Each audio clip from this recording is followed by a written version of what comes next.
আজকের প্রোগ্রামের প্রধান অতিথি মাহমুদুজ্জামান, আমি বিনীত অনুরোধ করছি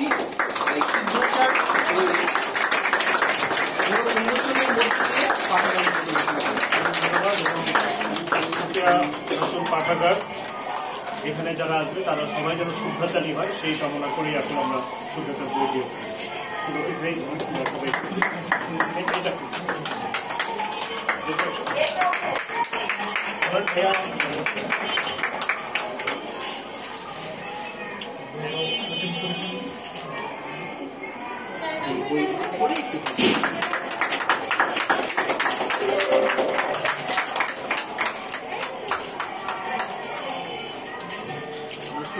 বইয়ের প্রথম পাতাটা একটু শুনতে চাই প্রধান অতিথির কাছ থেকে।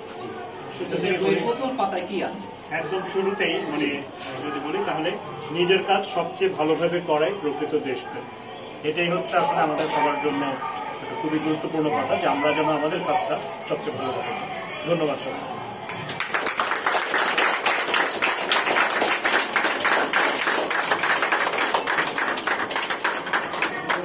এরপরে আমাদের পাঠাগারের প্রতিটি সেলফ রয়েছে গ্যালারির মতো, এগুলোতেও ফিতা রয়েছে। এই ফিতাগুলো কেটে প্রত্যেকটি সেলফকে উন্মুক্ত করার জন্য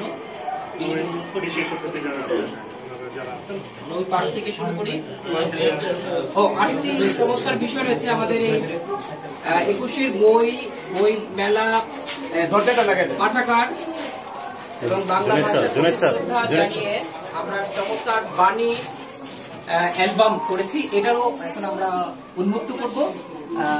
সম্মানিত অতিথিবৃন্দ যারা রয়েছেন তারা সবাই আসুন, আমরা এটাকে দেখি আমরা এর ভিতরে কি কি বাণী রয়েছে। এটা স্যার আপনি করেন।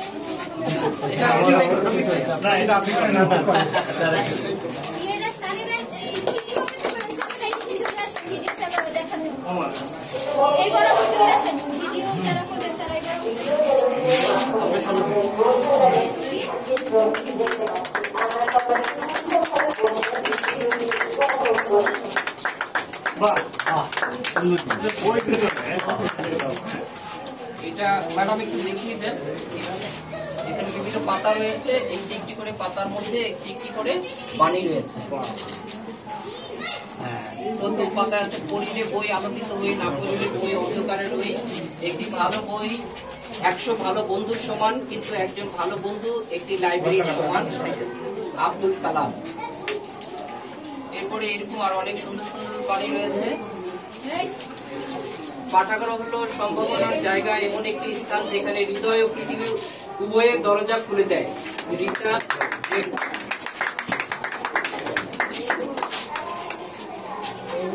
আমরা এখানে চমৎকার চমৎকার বাণী দেখতে পাচ্ছি।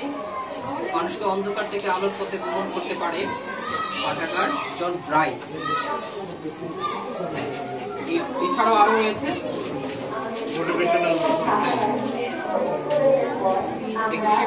মুদের গর্ব,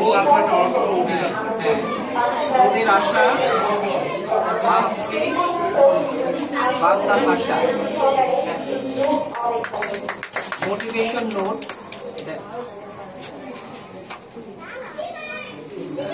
তোমার চেষ্টা কেউ দেখবে না, কিন্তু তোমার সফলতা সবাই দেখবে। আর প্রতিটি সফলতার পেছনে শুধুমাত্র চেষ্টাই পেয়েছে।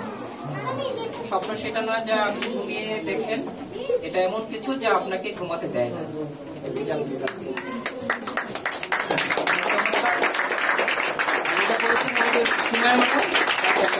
অভিনন্দন জানাই, ধন্যবাদ জানাই।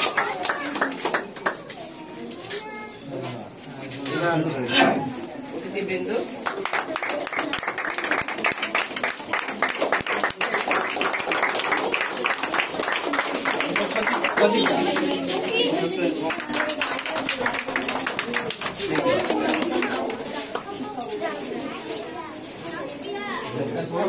রফিক ভাই